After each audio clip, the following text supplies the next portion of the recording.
There is a plot in the country to enslave every man, woman, and child. Before I leave this high and noble office, I intend to expose this plot.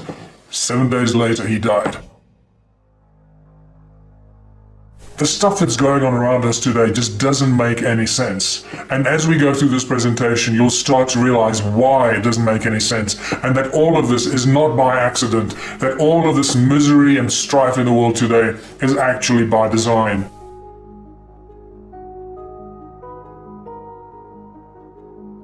Why is the world divided like this? It is not by accident. All of this is by very meticulously planned action. It is all done by design through the control systems that run our world. All you gotta do at all times is follow the money. You'll get to the top and discover the Rothschild banking empire and their cronies, the banking families, and what is often referred to as the royal political elite. These families that control the world did not suddenly come into power in the last 100 years. We're talking about thousands of years of royal bloodline control of the world. The Rothschilds and the other banking families pretty much own all the central banks of the world. This is a shock to the system. The central banks of the world, like the Federal Bank of America, the Bank of England, the South African Reserve Bank, the Reserve Bank of Australia, India, Brazil, all the central banks of all the countries of the world do not belong to the people. They are owned private entities that are controlled and owned by the Rothschild banking empire. And they set the norms, the rules, and the financial policies for the countries. And they lend money to the countries, the governments and the presidents and the prime ministers and the ruling parties of the different countries. And this is why we're constantly trapped in the cycle of debt, because the banks that print our money do not belong to its people. What is money really? Well, money is just an idea. It's a piece of paper.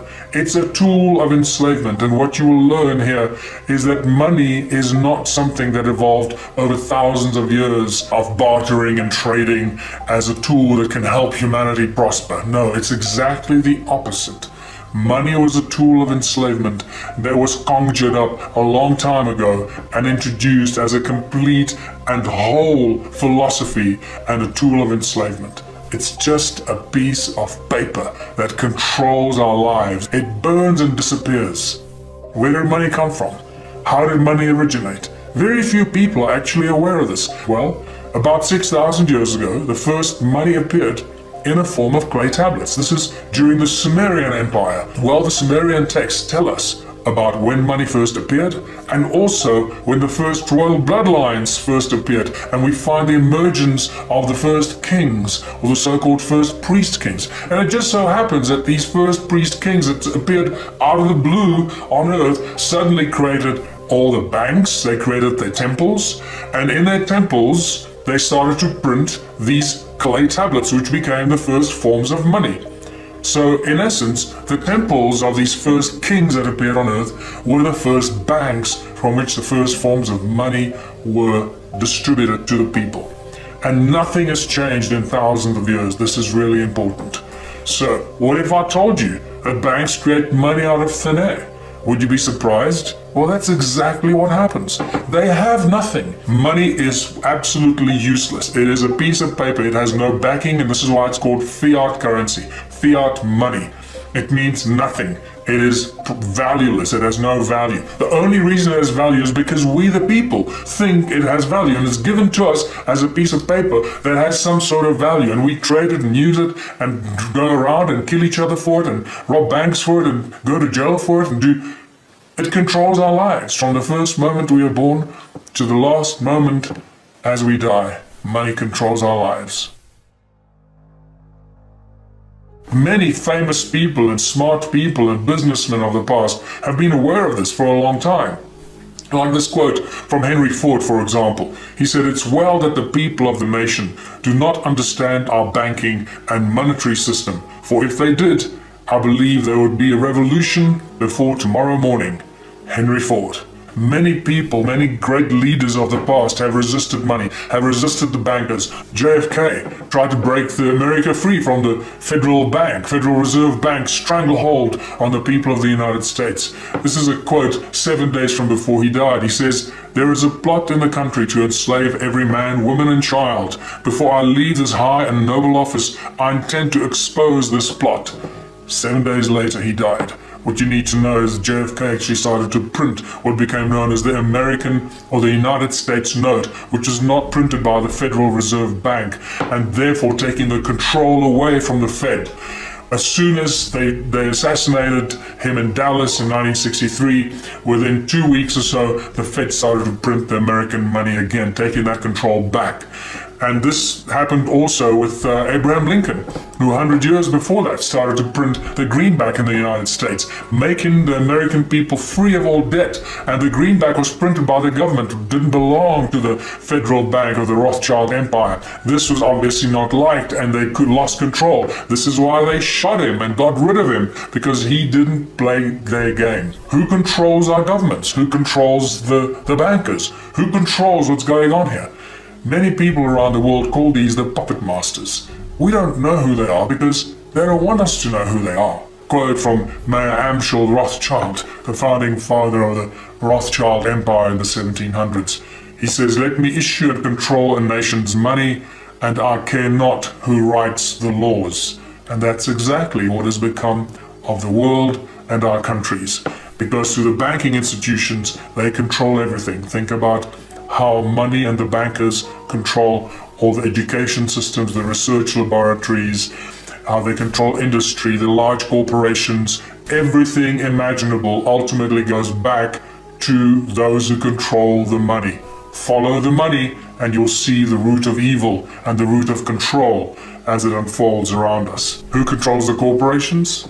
Once again, follow the money. Always leads back to the Rothschilds' banking empire. But unfortunately, in our legal systems, corporations have more rights than living, breathing human beings. Think about that. This is unimaginable that something like this could even happen. Many people are shocked when they find out that every country in the world is registered as a corporation. It's not just countries.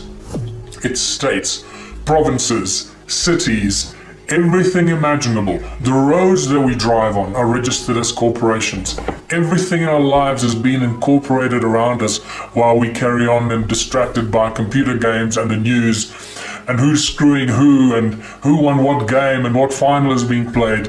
While we're being distracted by the entertainment and the programming on our televisions, our world around us has been stolen from us and incorporated.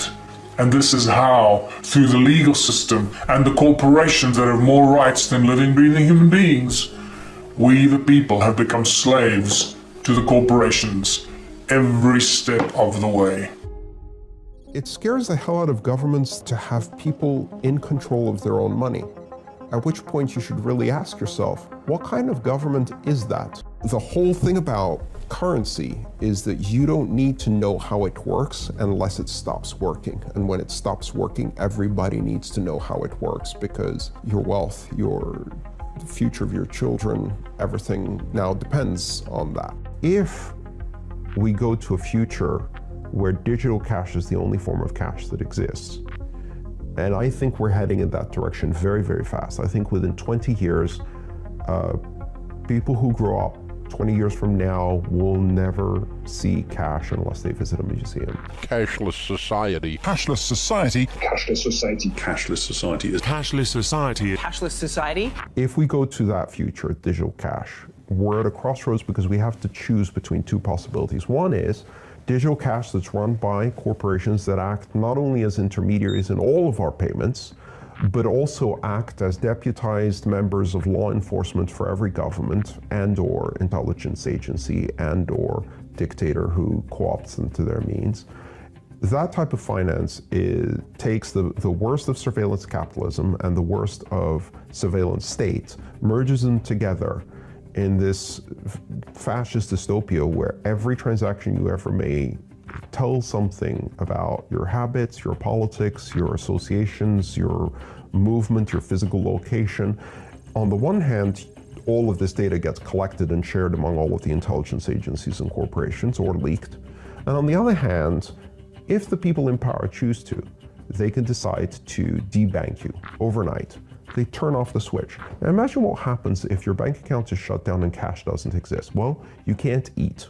You can't buy food. Done. You can't use transportation. You can't rent an apartment. They can literally destroy your life in a second. And if you think this is crazy, this is happening today in China. They have a system called Sesame.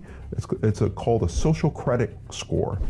And they use your social media postings to give everyone a score as to how well they toe the line of political correctness to the doctrine of the Communist Party.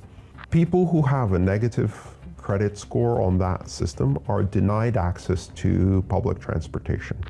They're denied access to airlines, they're denied access to trains, they're denied access to jobs in the government, they're denied access to apartments to rent. They're doing that today. Now, today, those people have cash to go back on. What happens when there's no cash?